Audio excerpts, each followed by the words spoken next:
Good morning students. आज हम लोग आदर्श और अनादर्श विलेन, ideal and non ideal solutions के बारे में स्टडी करेंगे। तो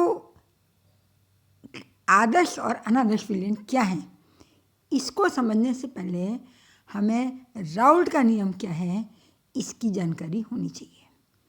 तो सबसे पहले हम देखेंगे राउल्ट्स लॉ या राउल्ट का नियम।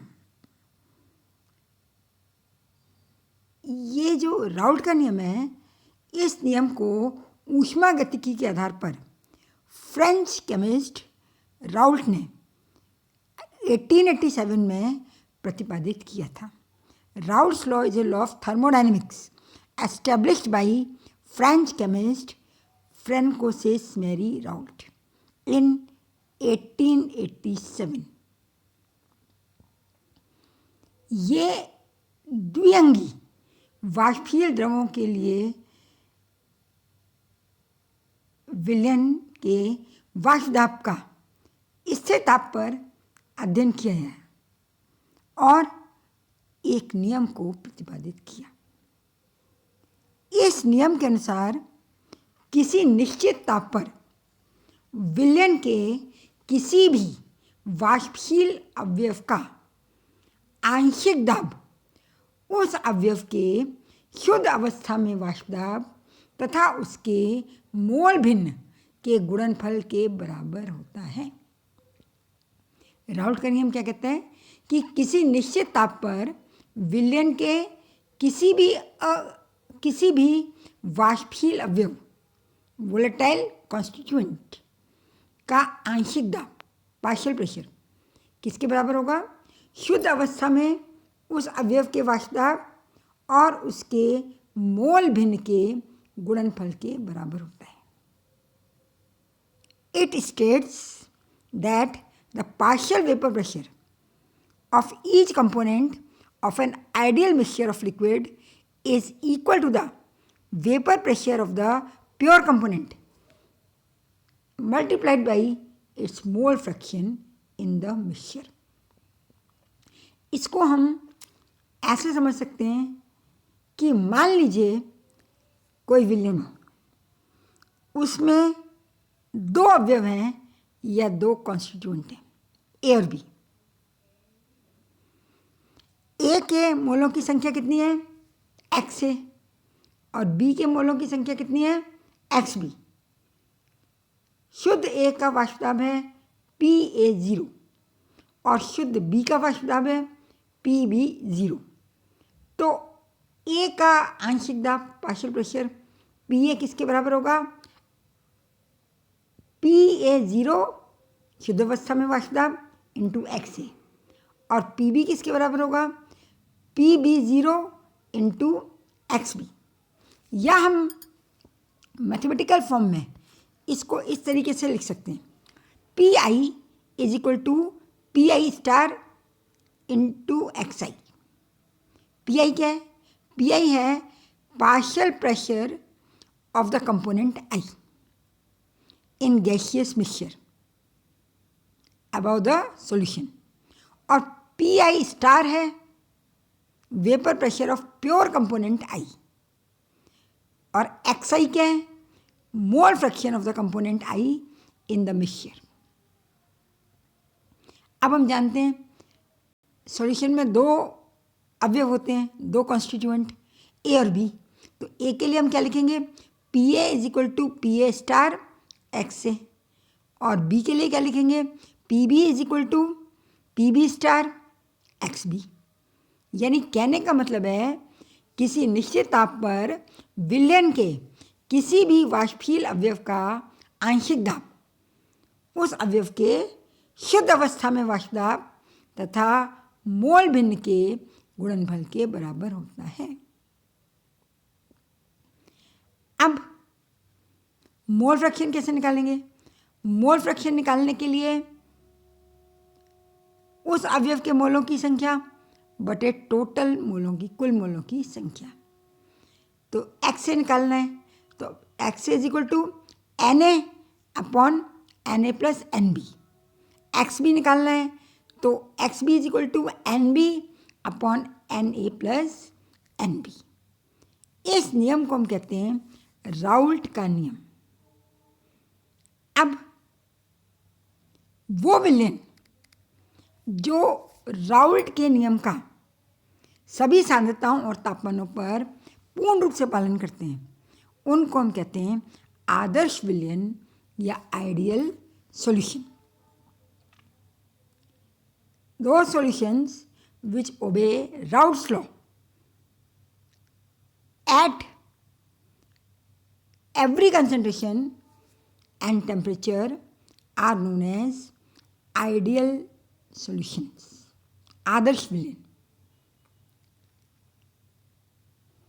ऐसा देखा जाता है कि आदर्श विलयन में यदि दो द्रव हैं ए और बी, तो ए तथा बी के बीच जो आकर्षण बल है वो ए अथवा बी के बीच लगने वाले आकर्षण बल के बराबर होगा। यदि ऐसा होता है तो ये आपस में मिलकर आइडियल सॉल्यूशन या आदर्श विलयन बनाएंगे। फॉर एग्जाम्पल बेंजीन तथा टोल्यूइन, नॉर्मल हेक्सेन तथा हेप्टेन, नॉर्मल ब्यूटाइल क्लोराइड और नॉर्मल ब्यूटाइल ब्रोमाइड आदि। अब हम ये देखते हैं कि आदर्श विलयनों के वाष्प दाब किस प्रकार के होते हैं। देखिए, ये ग्राफ खींचा गया है।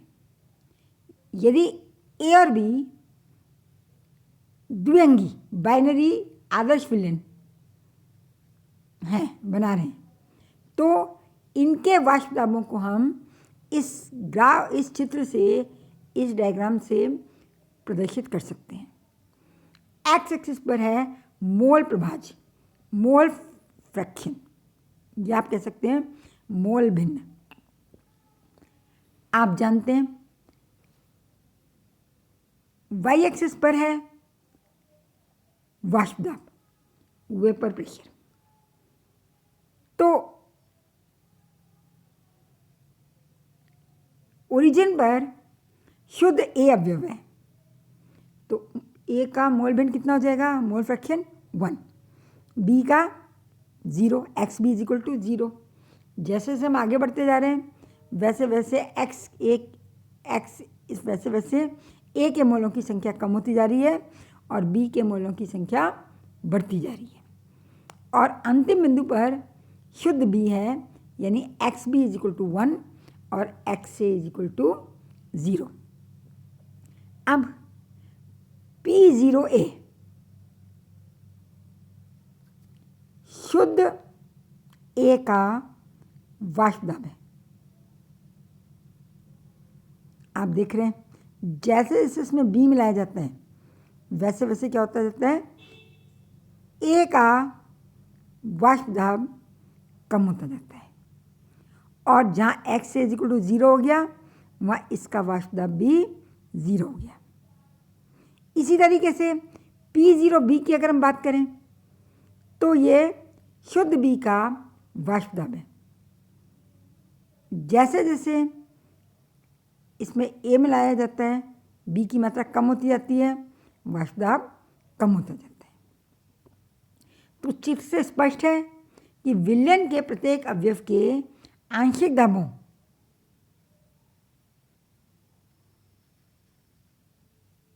से सरल रेखा प्राप्त होती है। अब यदि हम इस द्विअंगी विलयन का किसी भी संगठन पर कुल दाब ज्ञात करना चाहें तो ये कुल दाब किसके बराबर होगा, ये होगा दोनों अवयव के आंशिक दाबों के योग के बराबर। Total pressure is the sum of partial pressure of both the constituents A and B। अब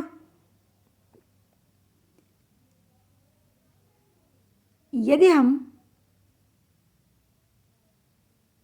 किसी निश्चित संगठन पर दाब ज्ञात करना चाहते हैं, टोटल दाब, तो हम उस संगठन से परपेंडिकुलर लंब खींचेंगे। ये लंब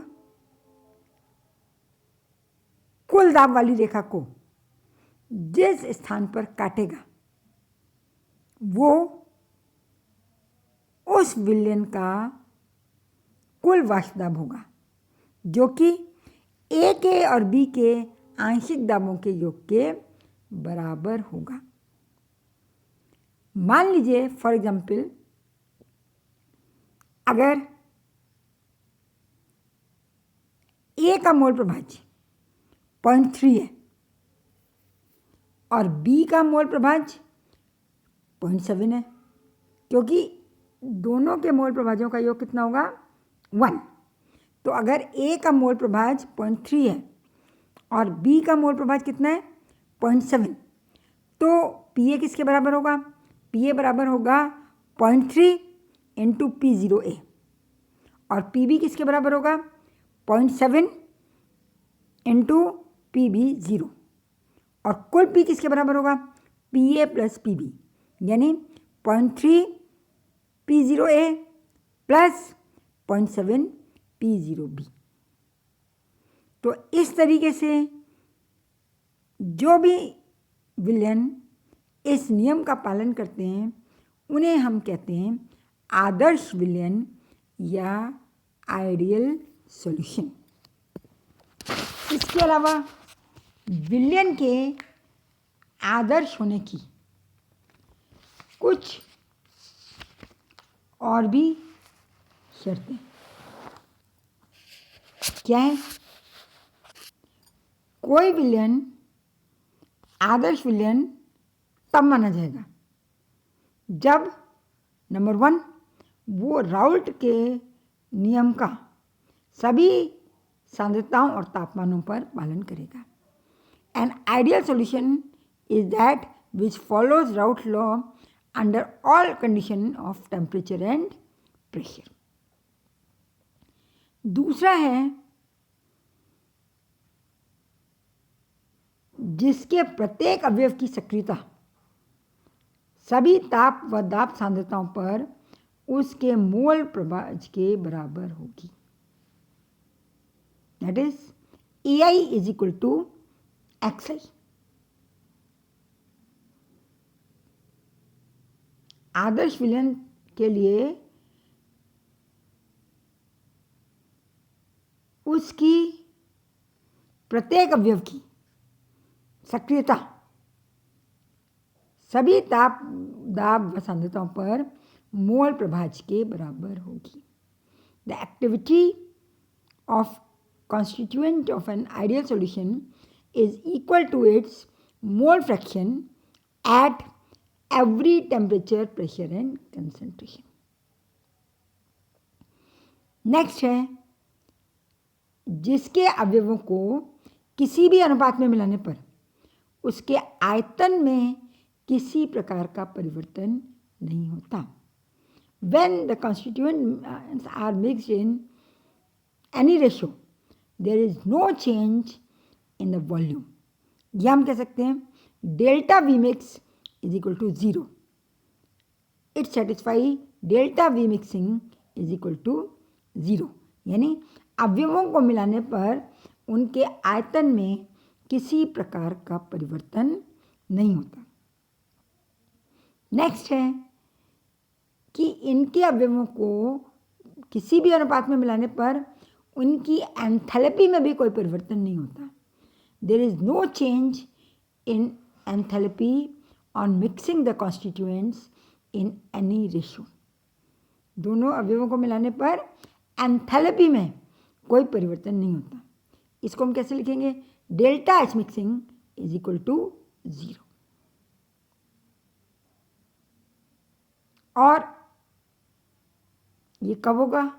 ये तब होगा जब इनके दोनों अवयवों के बीच में आकर्षण, मान लीजिए ए और बी अवयव हैं, तो ए बी के बीच में जो आकर्षण है वो ए और बी के आकर्षण के बराबर हो। The attraction between two components A and B is equal to the attraction between AA and BB।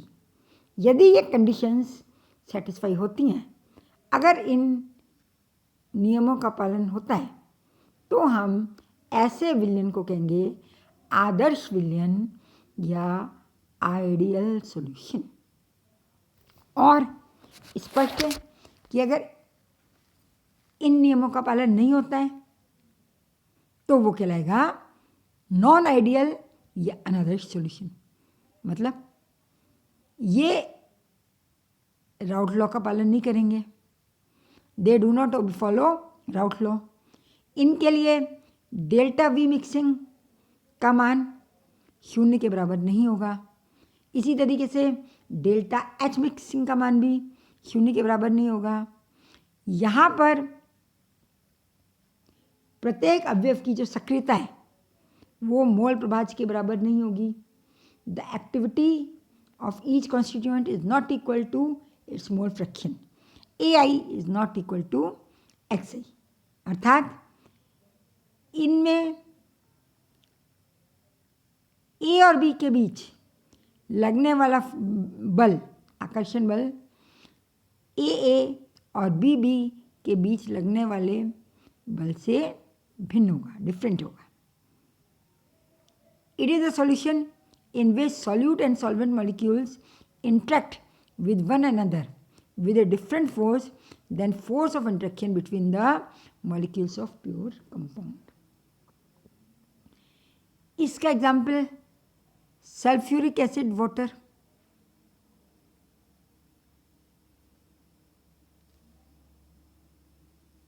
Nitric acid water, ये सब कैसे हैं? नॉन आइडियल सॉल्यूशन या अनआदर्श विलयन। तो विलयन के आदर्श होने के लिए ये 4 पॉइंट्स जो मैंने बताए उसकी पालना आवश्यक है।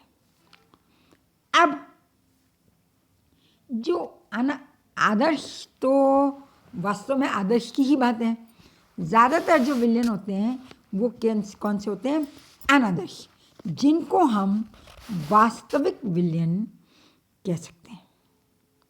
तो वास्तविक विलयन, रियल सॉल्यूशन या नॉन आइडियल सॉल्यूशन एक ही बात है। अब ये जो नॉन आइडियल सॉल्यूशन है इनको हम 3 भागों में बांट सकते हैं।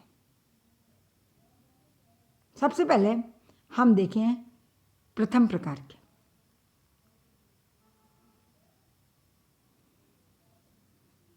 इसमें जो विलयन है उनका व्यवहार आदर्श विलयन से थोड़ा सा भिन्न होता है तथा इन विलयनों का वाष्पदाब हमेशा शुद्ध अवयवों के वाष्पदाब की सीमा के अंदर ही रहता है।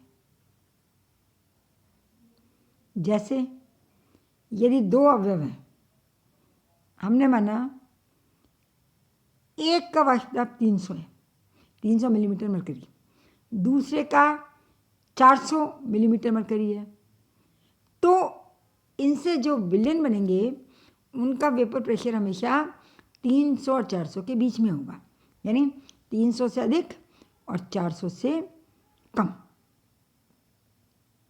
ये राउल्ट के नियम से थोड़ा सा धनात्मक विचलन प्रदर्शित करते हैं, यानी राउल्ट के नियम के अनुसार जितना वेपर प्रेशर आना चाहिए विलयन का उससे थोड़ा सा ज़्यादा आता है, लेकिन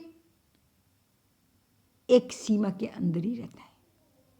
जैसे example carbon tetrachloride, cyclohexane, carbon tetrachloride, cyclohexane का विलयन, बेंजीन टोल्यूइन का विलयन, जल और मिथाइल अल्कोहल का विलयन आदि। अब in mixture showing a positive deviation from Raoult's law, the vapor pressure of the mixture is always higher then expected from an ideal behaviour. अब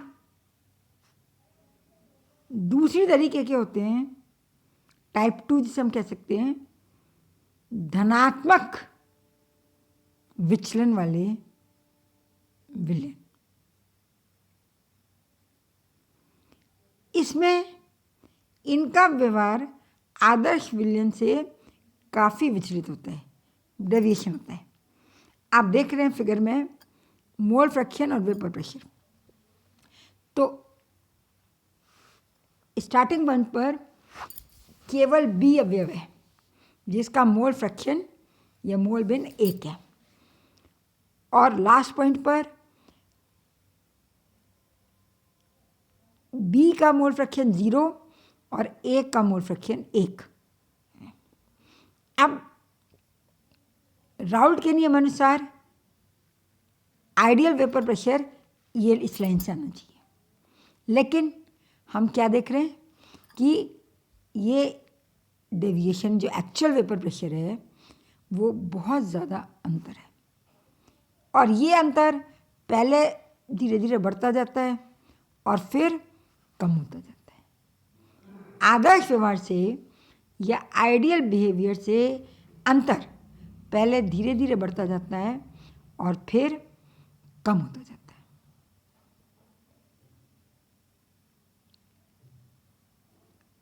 अर्थात धनात्मक विचलन होता है, पहले ये उच्च निश्च तक पहुंचता है और फिर धीरे धीरे कम होता जाता है। अब the deviation from the ideal behaviour increases with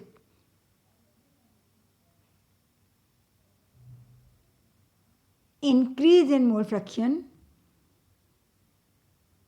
and then decreases। धनात्मक विचलन दर्शाने वाले विलेनों के लिए क्या होता है, ए और बी के बीच जो आकर्षण बल होता है वो शुद्ध द्रवों के मध्य लगने वाले आकर्षण बल से कम होगा। यानी ए और बी के B interaction between A and B is less than interaction between A and B. Pure constituent से कम होगा ए और बी के बीच में अंतरा आणविक आकर्षण बल। तो इस केस में क्या होगा, delta V mix is greater than 0। आयतन में थोड़ी सी वृद्धि होगी। Delta H mix is also greater than 0। Enthalpy में भी थोड़ी सी वृद्धि होगी। Enthalpy also increases slightly. या हम कह सकते हैं ऐसे विलेनों के बनने में ऊष्मा का अवशोषण होता है। Energy is absorbed in formation of such solution. अब इसके एग्जाम्पल हैं acetaldehyde carbon disulphide, benzene acetone, water propanol, benzene cyclohexane etcetera. अब ये जो डेविएशन है इनको हम कैसे एक्सप्लेन करेंगे, इनको हम इस तरीके से एक्सप्लेन कर सकते हैं, the fact that the vapour pressure is higher than ideal in these mixtures means that molecules are breaking away more easily as compared to pure solid, as compared to pure liquid। Pure liquid की अपेक्षा molecules आसानी से volatile हो रहे हैं। That is because क्योंकि the intermolecular forces between molecule A and B are less than they are in pure liquids. Pure liquid A और B में जो इंटरमॉलिक्यूलर फोर्स था उससे इंटरमॉलिक्यूलर फोर्सेस इसमें कम है। So we can see that when we mix these liquid less heat is evolved. when the new attractions are set up, then was absorbed to break original ones. इसका मतलब क्या हुआ? इसका मतलब ये हुआ कि इनको मिक्स करने पर हीट एब्जॉर्ब होगी, यानी the enthalpy change of mixing is endothermic. Heat is absorbed in the formation of solution. Examples मैंने आपको बताए, acetaldehyde carbonate sulphide, benzene acetone, water propanol, etc. Now we come to third type, which shows negative deviation. Type 3, negative deviation. इस वर्ग के जो विलयन है वो राउल्ट के नियम अर्थात आदर्श विलयन से काफी अधिक ऋणात्मक विचलन प्रदर्शित करते हैं. These type of liquid solutions shows negative deviation from Raoult's law. In exactly the same way, you can have a mixture with vapor pressure which are less than would be expected by Raoult's law. In some cases, the deviations are small, but in other they are much greater, giving the minimum value of vapor pressure lower than that of either pure component. इसमें हमने क्या देखा कि जो mixture का vapour pressure है वो कम vapour pressure वाले अवयव से भी कम होता है. एक का वेपर प्रेशर 400 है, दूसरे का 300 है, तो मिक्सचर का वेपर प्रेशर 300 से भी कम होगा. जबकि पॉजिटिव डेविएशन में क्या था कि मिक्सचर का वेपर प्रेशर 400 से भी ज़्यादा था. तो यहाँ भी ये ऋणात्मक विचलन पहले बढ़ता जाता है और फिर कम होता जाता है. आप देख रहे हैं फिगर में, जैसे जैसे हम ए ऐड करते जा रहे हैं नेगेटिव डेविएशन बढ़ता जा रहा है और फिर कम होता जा रहा है. यहाँ नेगेटिव विचलन या नेगेटिव डेविएशन जो विलयन प्रदर्शित करते हैं उनमें हमने क्या देखा कि द्रव ए और बी के बीच आकर्षण बल शुद्ध ए या बी से अधिक होता है. ऐसे विलयनों के लिए डेल्टा वी मिक्स 0 से कम होगा, यानी आयतन में थोड़ी कमी आ जाएगी. डेल्टा एच मिक्स भी 0 से कम होगा, यानी एंथैल्पी भी कम हो जाती है. ऐसे विलयन बनाने पर ऊष्मा मुक्त होगी. एक्सोथर्मिक प्रोसेस है ये. एग्जाम्पल एसीटोन क्लोरोफॉर्म, जल सल्फ्यूरिक एसिड, जल नाइट्रिक एसिड, क्लोरोफॉर्म ईथर आदि. अब इनको हम कैसे एक्सप्लेन करेंगे? These are cases where the molecule break away from the mixture less easily, मतलब with difficulty, then they do not form the pure liquids.